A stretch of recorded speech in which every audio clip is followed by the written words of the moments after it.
Oke, buka tirai dan berkaca. Kita jumpa di kamar pas, di mana saya sendiri tanpa tamu, tanpa lawan bicara. Hanya menghadap lensa. Di episode ini saya akan membahas tentang si rajin dan si malas. Oke, apa sih yang diharapkan dari mengikuti perkuliahan? Semua mahasiswa di kelas menjawab, mendapatkan ilmu, Pak. Kemudian saya susul dengan pertanyaan. Benar nih. Mereka jawab, iya, Pak. Cuma ilmu. Iya, Pak. Kalau gitu saya cukup ngajar aja ya, nggak usah ngasih ujian dan nggak usah ngasih nilai. Yang penting kalian sudah dapat ilmunya. Wah, nggak gitu juga, Pak. Kami juga perlu nilainya. Keren, keren. Oke, gimana kalau nggak usah ada perkuliahan, tapi kalian dapat nilai bagus? Setuju, Pak. Ada satu pertanyaan kuis yang saya sampaikan di akhir perkuliahan. Apa nilai yang Anda harapkan dari mata kuliah ini dan berikan alasannya? Ternyata luar biasa, semua jawabannya sama, yaitu A. Mulai dari mahasiswa yang rajin, sering bolos, nggak bikin tugas, bahkan yang jawab soal ujiannya ngawur. Memberikan jawaban yang sama, yaitu mau nilai A. Tentunya dengan alasan yang berbeda, mulai dari yang serius sampai yang bikin ketawa. Bentar-bentar, ada satu pendapat yang mengatakan bahwa setiap manusia akan berbuat terbaik sebatas apa yang mereka bisa.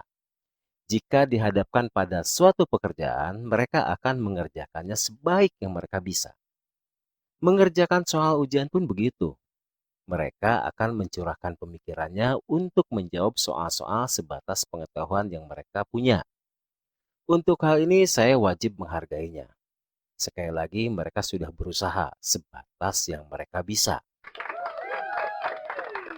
Nah, yang menjadi masalah adalah sejauh apa sih mereka sudah menambah pengetahuan mereka. Si rajin tentunya sudah menambah pengetahuannya dengan menyimak, membaca, mempelajari, menambah referensi, dan sebagainya. Sehingga usaha mereka membuahkan hasil yang maksimal. Sedangkan si malas tidak berusaha menambah apapun terhadap pengetahuannya. Hasilnya usaha keras mereka saat ujian tidak membuahkan hasil yang maksimal. Inilah yang disayangkan. Terus apa hasil pengorbanan bayar uang kuliah, menghabiskan waktu di kampus, ongkos, jajan, dan banyak lagi. Keinginan untuk mendapatkan hasil positif berlaku untuk setiap orang dan berlaku untuk setiap aspek kehidupan. Kadang tanpa melakukan pengkajian ulang atas usaha yang dilakukannya, orang yang rajin pastinya mengharapkan hasil yang positif. Ini terlihat dari bagaimana bersikap, bertindak yang didasari pikiran yang positif. Biasanya semakin banyak belajar, semakin merasa kurang dan akan berusaha menutupi kekurangan-kekurangan yang disadarinya. Dalam pekerjaan pun begitu. Semakin rajin dan semakin baik pekerjaannya, kemudian dia merasa bahwa masih banyak kekurangan yang harus perbaiki. Walaupun si rajin mengharapkan hasil positif dari hasil yang dilakukannya. Dia tidak akan terlalu menggebu untuk mendapatkannya karena yaitu tadi. Dia sadar masih banyak yang harus diperbaiki. Bagaimana dengan si malas? Bisa jadi dia malas karena merasa dirinya sempurna, sehingga tidak perlu lagi belajar atau mengerjakan sesuatu yang lebih. Dia selalu mengharapkan hasil positif atas kesempurnaan yang dimilikinya. Sebagai pengamat, kita bisa menyimpulkan kalau orang yang rajin kemungkinan untuk berhasil jelas lebih besar.